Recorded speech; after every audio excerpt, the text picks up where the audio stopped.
हरित मनहिन के पत्र फल, पदम राग के फूल। रचना देखी विचित्र अति, मनु बिरंच कर भूल। काकभूषण जी कहते हैं कि हे गरुड़ जी, सेवकों ने जनक जी के आदेश अनुसार मंडप के लिए हरी हरी मणियों के पत्ते और फल बनाए तथा पद्म राग मणियों मलिक के फूल बनाए। मंडप की अत्यंत विचित्र रचना देखकर ब्रह्मा का मन भी भूल गया। बेनि हरित मन में सब कीन्हे, सरल सपर्ब परहि नहीं चीन्हे। कनक कलित अहि बेल बनाई, लखि नहीं परई सपरन सुहाई। तिहि के रचि पचि बंध बनाए, बिच बिच मुक्ता धाम सुहाए। मानिक मरकत कुलिस पिरोजा, चीरी कोरी पचि रचे सरोजा। किए भृंग बहुरंग बिहंगा, गुंजहि कूजहि पवन प्रसंगा। सुर प्रतिमा खंभन गढ़ी काढ़ी, मंगल द्रव्य लिए सब ठाड़ी। चौके भांति अनेक पुराई, सिंदूर मणि में सहज सुहाई। सौरभ पल्लव सुभग सुटी, किए नील मणि कोरी। हेम बौर मरकत घवरी, लसत पाट में डोरी। बांस सब हरी हरी मणियों पन्ने के सीधे और गांठों से युक्त ऐसे बनाए जो पहचाने नहीं जाते थे कि मणियों के हैं या साधारण। सोने की सुंदर नागबेली पान की लता बनाई, जो पत्तों सहित ऐसी भली मालूम होती थी कि पहचानी नहीं जाती थी। उसी नागबेली के रचकर और पच्चीकारी करके बंधन बांधने की रस्सी बनाए। बीच बीच में मोतियों की सुंदर झालरें हैं। मणिक पन्ने और फीरोजे इन रत्नों को चीरकर, कोर कर और पच्चीकारी करके इनके लाल हरे सफेद और फीरोजी रंग के कमल बनाए। भौरे और बहुत रंगों के पक्षी बनाए जो हवा के सहारे गूंजते और कूदते थे। खम्भों पर देवताओं की मूर्तियां गढ़कर निकाली जो सब मंगल द्रव्य लिए खड़ी हैं। गजमुक्ताओं के सहज ही सुहावने अनेकों तरह के चौक पुराए। नीलमणि को कोरकर अत्यंत सुंदर आम के पत्ते बनाए। सोने के बौर आम के फूल और रेशम की डोरी से बंधे हुए पन्ने के बने फलों के गुच्छे सुशोभित हैं। रचे रुचिर बर बंद निबारे, मनहु मनोभव फंद समारे। मंगल कलश अनेक बनाए, ध्वज पताक पट चमर सुहाए। दीप मनोहर मणि में नाना, जाई न बरनि विचित्र बिताना। यही मंडप दुल्हिन बैदेही, सोबर नहीं असीमति कवि केही। दुल्हु राम रूप गुण सागर, शोभितानु तिहु लोक उजागर। जनक भवन कई शोभा जैसी, ग्रह ग्रह प्रतिपुर देखियूं तैसी। यही तेरे हुति तही समय निहारी, तही लगु लगहि भुवन 10 चारी। जो संपदा नीच ग्रह सोहा, सो बिलोकि सुर नायक मोहा। बसई नगर जहि लक्ष्य कर, कपट नारी बर बेसु। तेहि पुर कई शोभा कहत, सकुचहि सारद सेसु। ऐसे सुंदर और उत्तम बंधन बार बनाए मानो कामदेव ने फंदे सजाए हों। अनेकों मंगल कलश और सुंदर ध्वजा पताका पर्दे और चमर बनाए, जिसमें मणियों के अनेकों सुंदर दीपक हैं उस विचित्र मंडप का तो वर्णन ही नहीं किया जा सकता। जिस मंडप में श्री जानकी जी दुल्हन होंगी, किस कवि की ऐसी बुद्धि है जो उसका वर्णन कर सके। जिस मंडप में रूप और गुणों के समुद्र श्री रामचंद्र जी दूल्हा होंगे, वो मंडप तीनों लोकों में प्रसिद्ध होना ही चाहिए। जनक जी के महल की जैसी शोभा है, वैसी ही शोभा नगर के प्रत्येक घर की दिखाई देती है। उस समय जिसने तिरहुत को देखा, उसे 14 भुवन तुच्छ जान पड़े। जनकपुर में नीच के घर भी उस समय जो संपदा सुशोभित थी, उसे देखकर इंद्र भी मोहित हो जाता था। जिस नगर में साक्षात लक्ष्मी जी कपट से स्त्री का सुंदर भेष बनाकर बसती हैं, उस पुर की शोभा का वर्णन करने में सरस्वती और शेष जी भी सकचाते हैं। पहुँचे दूत रामपुर पावन, हर्षे नगर बिलो की सुहावन। भूप द्वार तिन खबर जनाई, दशरथ नप सुन लिए बुलाई। करि प्रणाम तिन पाती दीन्ही, मुदित महीप आप उठ लीन्ही। बारी बिलोचन बाँचत पाती, पुलक गात आई भरी छाती। राम लखन उर कर बर चीठी, रह गए कहत न खाटी मीठी। पुनि धरि धीर पत्रिका बाँची, हर्षि सभा बात सुनि साची। खेलत रहे तहाँ सुधि पाई, आए भरत सहित हित भाई। पूछत अति स्नेह सकुचाई, तात कहाँ ते पाती आई। कुशल प्राण प्रिय बंधु दो, अहाई कहाऊ के ही देश। सुनि स्नेह साने बचन, बाँची बहुरी नरेश। जनक जी के दूत श्री रामचंद्र जी की पवित्र पुरी अयोध्या में पहुँचे। सुंदर नगर देखकर वे हर्षित हुए। रात द्वार पर जाकर उन्होंने खबर भेजी। राजा दशरथ जी ने सुनकर उन्हें बुला लिया। दूतों ने प्रणाम करके चिट्ठी दी। प्रसन्न होकर राजा ने स्वयं उठकर उसे लिया। चिट्ठी बांधते समय उनके नेत्रों में जल, प्रेम और आनंद के आंसू छा गए। शरीर पुलकित हो गया और छाती भर आई। हृदय में राम और लक्ष्मण हैं, हाथ में सुंदर चिट्ठी है। राजा उसे हाथ में लिए ही रह गए।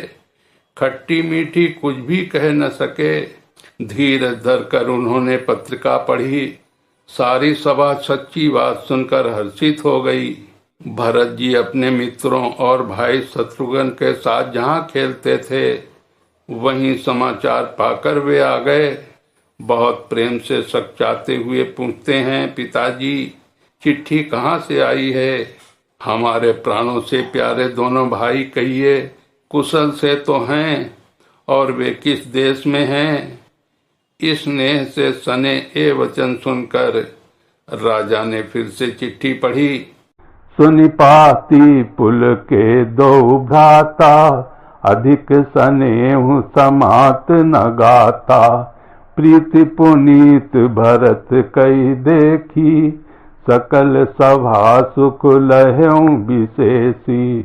तब नपदूत निकट बैठारे, मधुर मनोहर बचन उचारे। भैया कहऊ कुशल दो बारे, तुमनी के निज नयन निहारे। श्यामल गौर धरे धनु भाथा, बै किशोर कौशिक मुनि साथा। पहचानहु तुम कहु सुभाऊ, प्रेम विबस पुनि पुनि कहराऊ। जा दिन ते मुनि गए लवाई, तब ते आज साँच सुधि पाई। कहु विदेह कवन विधि जाने, सुनि प्रिय बचन दूत मुस्काने। सुनौ महीपति मुकुटमणि, तुम सम धन्य न को। राम लखन जिनके तने विश्व विभूषण दो। चिट्ठी सुनकर दोनों भाई प्रफुल्लित हो गए। स्नेह इतना अधिक हो गया कि वो शरीर में समाता नहीं। भरत जी का पवित्र प्रेम देखकर सारी सभा ने विशेष सुख पाया। जब राजा दूतों को पास बैठाकर मन को हरने वाले मीठे वचन बोले, भैया कहो, दोनों बच्चे कुशल से तो हैं? तुमने अपनी आंखों से उन्हें अच्छी तरह देखा है ना? सांवले और गोरे शरीर वाले वे धनुष और तरकस धारण किए रहते हैं। किशोर अवस्था है, विश्वामित्र मुनि के साथ हैं। तुम उनको पहचानते हो तो उनका स्वभाव बताओ। राजा प्रेम के विशेष बस में होने से बार बार इस प्रकार कह पूछ रहे हैं। भैया जिस दिन से मुनि उन्हें लिवा ले गए हैं, तब से आज तक ही हमने सच्ची खबर पाई है। कहो तो महाराज जनक ने उन्हें कैसे पहचाना? ये प्रेम भरे वचन सुनकर दूत मुस्कुराए। दूतों ने कहा, हे राजाओं की मुकुटमणि सुनिए, आपके समान धन्य और कोई नहीं है, जिनके राम लक्ष्मण जैसे पुत्र हैं, जो दोनों विश्व के विभूषण हैं। पूछन जो गुण तनय तुम्हारे, पुरुष सिंह तिहु पुर उजियारे।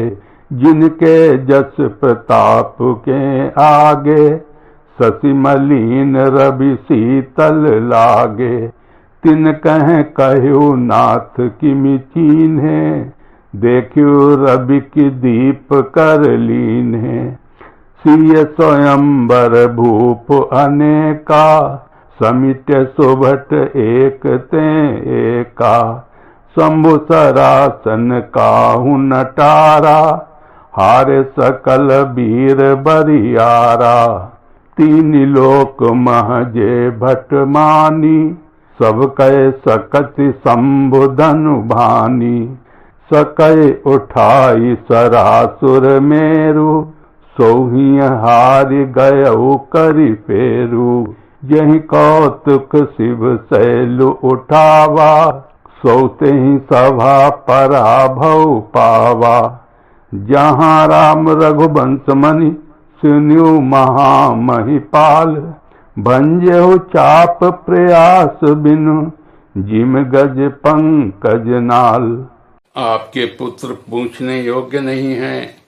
वे पुरुष सिंह तीनों लोकों के प्रकाश स्वरूप हैं, जिनके यश के आगे चंद्रमा मलिन और प्रताप के आगे सूर्य शीतल लगता है।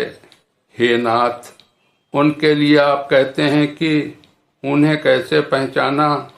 क्या सूर्य को हाथ में दीपक लेकर देखा जाता है? सीता जी के स्वयंवर में अनेकों राजा और एक से एक बढ़कर योद्धा एकत्रित हुए, परंतु शिव जी के धनुष को कोई भी नहीं हटा सका। सारे बलवान वीर हार गए।